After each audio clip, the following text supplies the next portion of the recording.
Mesa Central por Tele 13 Radio.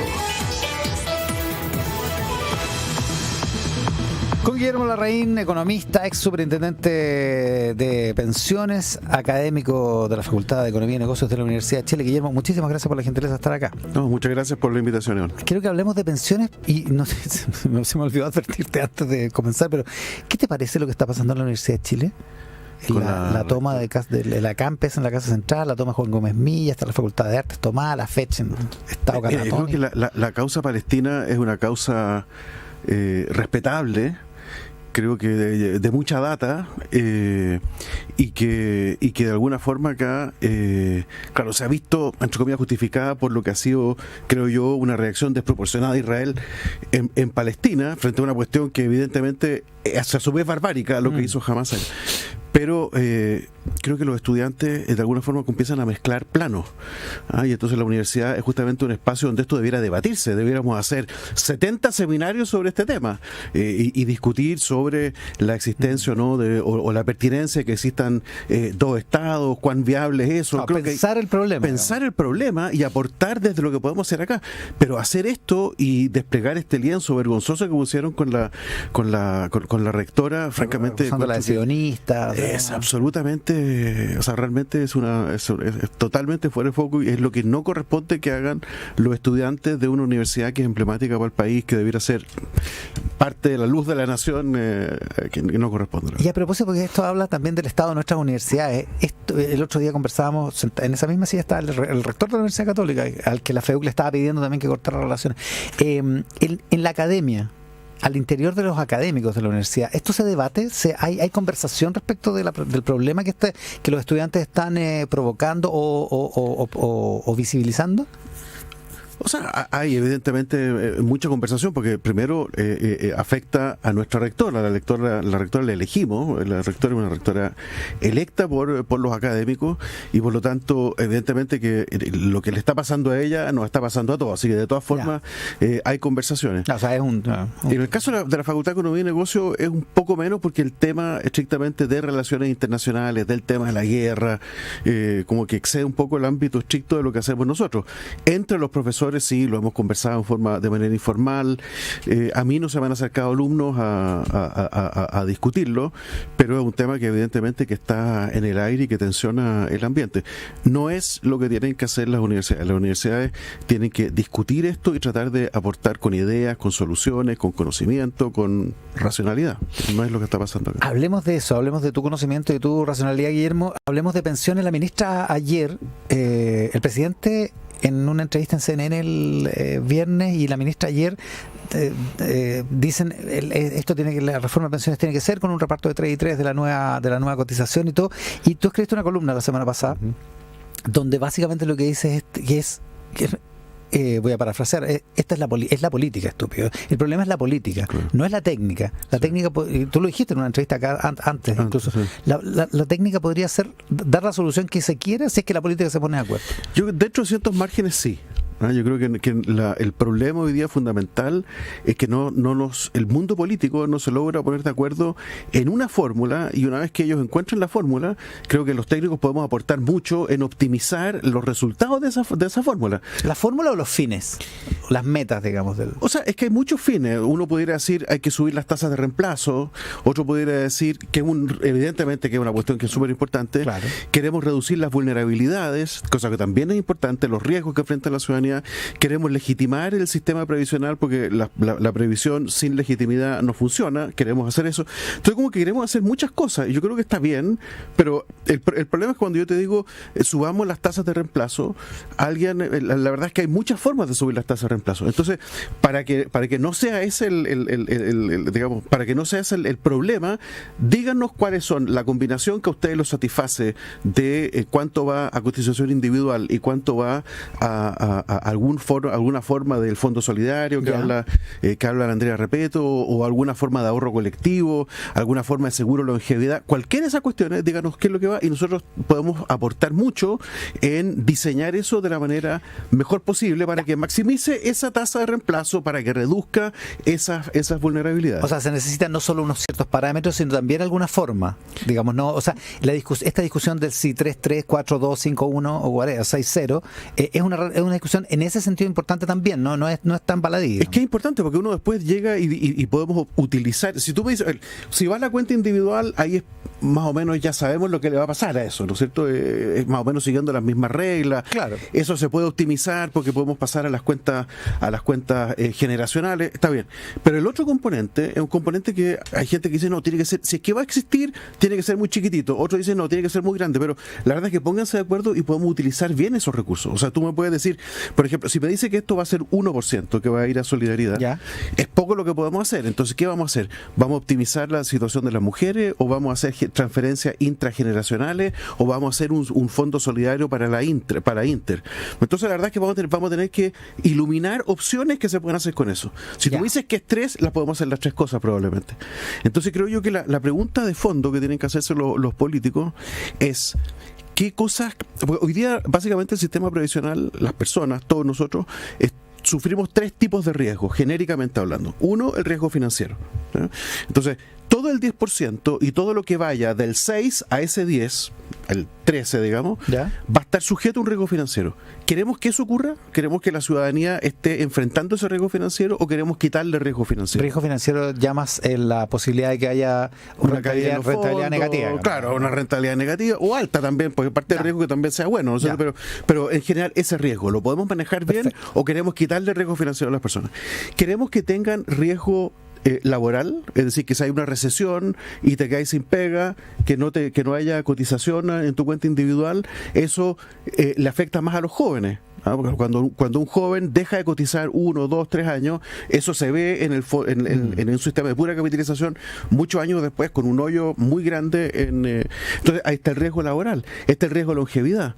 Entonces, lo que tienen que preguntarse los políticos es qué riesgos razonablemente pueden manipular, pueden gestionar los ciudadanos chilenos. Y creo que esa es la política es como la pregunta, si tú quieres, como políticamente de fondo que tienen que plantearse los políticos y ver entonces cómo resolvemos esto. O sea, tú en principio le encuentras razón a la ministra cuando la ministra dice 5-1, con eso no alcanza.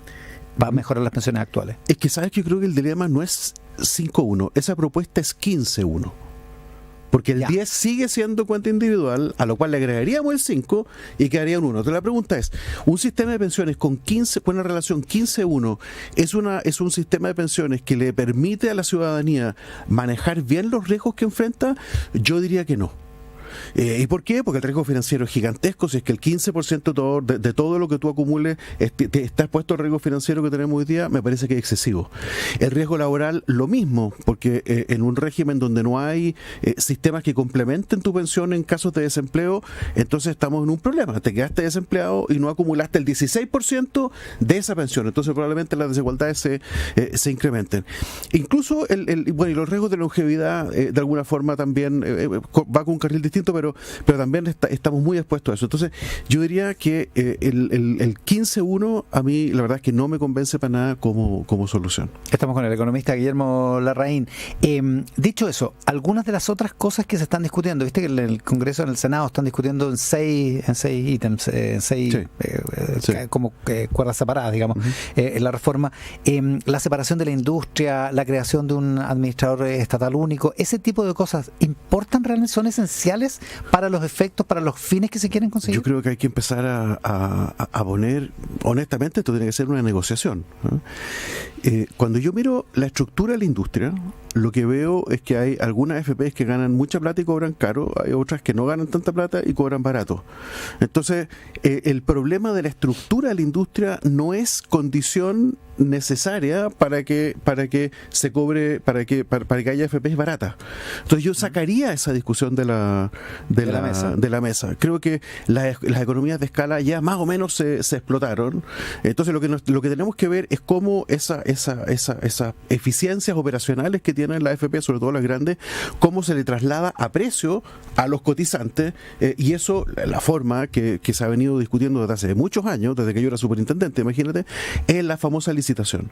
Entonces, bueno, hagamos una licitación que sea razonable, y que permita creíblemente que esas ganancias de eficiencia se le transmitan a los afiliados. Pero este supuesto que tiene la reforma y la idea del programa del gobierno actual de que separando la industria iba a haber mayores ahorros en comisiones, ¿eso no es tan real?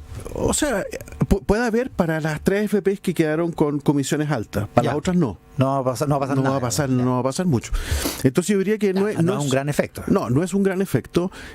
Claro, juega un rol, para mucha gente, un rol simbólico, políticamente atractivo, pero a mí me parece que es mucho más importante, o al menos habría que poner eso en una balanza contra la discusión de si queremos o no establecer un pilar con una forma de solidaridad distinta de la que tenemos hoy día. Yo le asigno a esa cuestión un peso más que suficiente como para optar por la segunda opción. Es decir, ahora, un pilar solidario distinto al que se establece, y también distinto al que está establecido, que es el de la PGU, porque esta discusión ha tenido este cambio, ¿verdad? Es que la PGU fue una muy buena reforma, pero que tiene límite. Un límite es que está financiado con recursos generales de la nación, y todo indica que no hay mucha disposición a seguir aumentando el endeudamiento público, a subir los impuestos de manera más significativa, y esos recursos para la PGU, para futuros incrementos en la PGU, van a estar regularmente peleándose la atención de los futuros ministros de Hacienda por temas en salud, qué sé yo, las listas de espera, en vivienda, con el déficit de vivienda, etcétera. Entonces, la verdad es que decir que esto va a ocurrir a través de la PGU desde el punto de vista fiscal es realmente wishful thinking, porque eso no va a llegar demasiado lejos. ¿Qué es lo que decía el Andrea Repeto, digamos? Que políticamente es mucho más sencillo hacerlo por la vía de las cotizaciones. Ese es su argumento. Y ese es el argumento que creo que le da más seriedad a la promesa de que vamos a subir las pensiones. Entonces, si es que alguien creyera esto, lo que nos debieran decir, ¿cómo hacemos para que el financiamiento de un nuevo pilar solidario vía cotización previsional, cómo hacemos para que sea sostenible? Hay una columna hoy día de Leonardo Hernández que dice esto no va a ser sostenible. Entonces, bueno, veamos exactamente la sostenibilidad, pero tomemos la decisión de avanzar en un pilar de ese tipo, para luego enseguida decir cuál va a ser la estructura de ese pilar. ¿Vamos a financiarlo de aquí para siempre, o sea, una especie de un sistema de reparto para siempre, o va a ser un sistema de reparto transitorio? Porque lo que está ocurriendo ahora es que nuestra generación, Iván, tú y yo, que más o menos salimos del colegio en la misma época, a esa generación, quienes no tuvieron la suerte que tuvimos nosotros de entrar a la universidad, fueron al mercado del trabajo, y lo que pasaba en los años 82, 83, 84, que fue cuando yo salí del colegio, es que no había pega. Claro. Y entonces hubo una generación, o sea, nuestra generación, cuando fue, no sé si tú ¿de qué año eres tú? Salí el 82. El 82, ya. Entonces, esa generación, cuando fue al mercado de trabajo, no encontró pega. Y no le encontró, si tú miras las cifras, eran desempleo y subempleo del 50% para los jóvenes.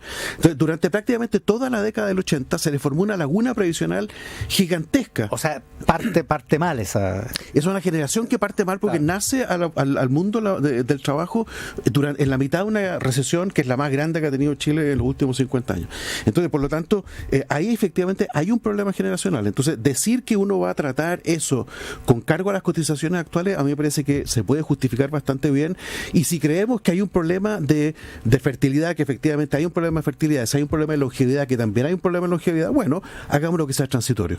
Y entonces estructuremos eso y pilar de manera que sea transitoria. Pero esa es la discusión que hay que tener. Pero hay que tener esa realidad en vista, dices tú. Estamos con el economista Guillermo Larraín. Me decía el otro día una persona bien enterada de esta conversación en el mundo político, que me decía, lo que hay que hacer, además, hay que preocuparse de que la propuesta del gobierno o lo que salga como acuerdo sea más o menos efectivo, que no sea, me lo ponía en términos muy comunicacionalmente muy feroces. O sea, esto no puede ser que le va a aumentar la pensión en 15 lucas a la gente, porque No. son 3 cajetillas de cigarros. Evidente, claro. O sea, si te dicen, me aumentaste 3 cajetillas de cigarros, no sirve para nada, digamos. No, O sea, totalmente se legitima. de acuerdo. Pero ahí, entonces, efectivamente, cuando uno me dice, lo hacemos con un 1%, yo diría, si lo hacemos con 1%, no sé, habría que ver exactamente las simulaciones. ¿Cuántas cajetillas de cigarros ¿Cuántas son? cajetillas de cigarros son? O cuántas otras cosas más sanas que los cigarrillos. Para poner ejemplo. Pero mira, cuando nosotros hicimos las simulaciones del seguro de longevidad, ese seguro de longevidad podía aumentar la pensión, si no recuerdo mal, como en un 20%. Ahí estamos hablando de una cuestión más o menos razonable de Claro, 20% no son, 20% son varios kilos de papa. Son varios kilos de papa. Entonces veamos alternativas. Pero lo que urge ahora es tomar la decisión. Porque, por ejemplo, respecto a la comisión Bravo, es útil la segunda Bravo 2.0. Es útil que se hagan nuevos análisis de datos, siempre va a ser útil, porque esta cuestión siempre está cambiando. La caída en la tasa de fertilidad es una cuestión relativamente reciente, claro, que ocurrió muy rápido. Entonces, efectivamente, ahí hay un dato. No sabemos si se va a recuperar o no sabemos si es que esto hay un problema puntual que tiene que ver quizás con la pandemia y se va a recuperar después, o es tendencia, no sabemos. Entonces, el que haya una revisión permanente de los datos me parece genial, pero que eso no lo utilicemos como una razón, que lo argullamos como una razón para no tomar decisiones ahora. Quizás lo que uno pudiera decir es que los parámetros que elijamos ahora, por ejemplo, si es que va a ser 3-3 y del 3 vamos a dedicar un 1% a esto, un 1% a esto otro y un 1% a esta otra cuestión, a lo mejor esos números van a tener que ir cambiando en el tiempo. Entonces veamos la gobernanza de esos números y digamos que va a haber un grupo experto que va cada 5 años reunirse para ver si que los números eran los que correspondía hacer, pero avanzamos. A mí lo que creo que es terrible y que es el peor de todos los errores es seguir paralizados como estamos. Guillermo Larraín, ex superintendente de AFP, académico de la Facultad de Economía y Negocios de la Universidad de Chile, esta mañana aquí en Mesa Central. Guillermo, muchísimas gracias por la gentileza. Muchas gracias a ti por la invitación. Buenos días. La pausa, estamos de vuelta, venimos con el Rat Pack, la mesa de editoras al regreso.